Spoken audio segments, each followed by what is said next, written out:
Salut tout le monde, aujourd'hui on se retrouve pour une nouvelle vidéo spéciale été, ça doit être la deuxième ou troisième que je filme. Donc qui dit été dit soleil, dit plage, mais dit aussi chaleur.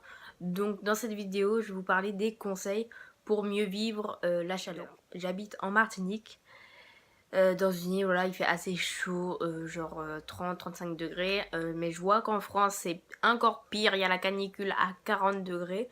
Donc voilà, et je vous laisse pour la suite. Donc pour une fois que j'ai préparé une vidéo sur mon petit cahier, donc au moins ça va être plus organisé, on va dire. Donc premier conseil, c'est boire beaucoup d'eau, au moins 1,5 litre par jour.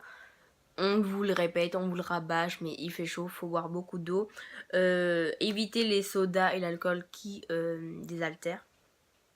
Et privilégiez l'eau, les infusions ou le thé. Voilà, c'est à vous de voir. Après, deuxième conseil, se préparer des sorbets à base de fruits ou de jus de fruits, ou même des milkshakes, hein, c'est comme vous voulez. Troisième conseil, manger beaucoup de fruits, il favorise l'hydratation du corps. Ne pas hésiter à faire des smoothies. Donc voilà, ça va aussi avec le deuxième conseil, que ce soit un milkshake, smoothie, ce que vous voulez. Buvez beaucoup, hydratez-vous avec des fruits ou du jus de fruits ou de l'eau, que ce soit n'importe quoi. Quatrième conseil, je sais qu'elle paraît un peu idiote, mais je pense que je vais la tester cet été. Mettre son oreiller dans un frigo. Comme il fait chaud le soir souvent, vous mettez 5-10 minutes au frigo. Oui, je sais, c'est un peu bizarre à dire. Et comme ça, quand vous vous couchez, au moins c'est frais. Et le cerveau a besoin de baisser sa température pour faciliter l'endormissement. Donc après, hein, c'est à vous de voir, hein, vous pouvez tester. Cinquième conseil, mettre une bouteille au congélateur et le placer devant son ventilateur. Comme ça, l'air sera plus fraîche. Est-ce que vous me saisissez?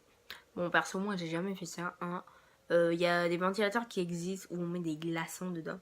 Que l'air soit plus fraîche. Après, c'est à vous de voir. Hein. Je vais peut-être essayer. Et comme j'ai la clim, donc ça m'aide un peu plus. Sixième conseil, ne pas pratiquer d'activités sportives intenses. Je sais, en été, tu veux faire du sport pour être belle à la rentrée et tout, en forme. Mais c'est l'été et quand il fait chaud, évitez de faire du sport. Ça dépend, vous pouvez en faire à 18-19 heures quand il fait un peu plus frais. Mais après, c'est à vous de voir. Privilégiez plus les sports aquatiques, la natation, la fitness, l'aquagym. C'est plus drôle, c'est plus marrant et au moins c'est dans l'eau. Donc voilà. Septième conseil, mettre un verre d'eau dans sa chambre. Il doit jouer le rôle d'humidificateur d'air et évite les réveils avec la gorge sèche. Ça m'arrive souvent.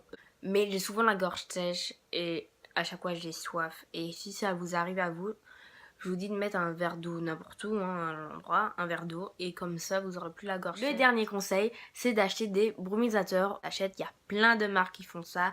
Donc il y a Bioderma, Evian. Vous achetez le petit comme le grand format. Moi j'en ai une à vous conseiller, c'est celle de Bioderma parce que c'est bien, elle a un SPF de 30. C'est pour les peaux sensibles, donc c'est la gamme Hydra Bio, eau de soin. Et c'est une brume hydratante anti-UV. Voilà, c'est de la marque Bioderma, elle est à 12,40 €.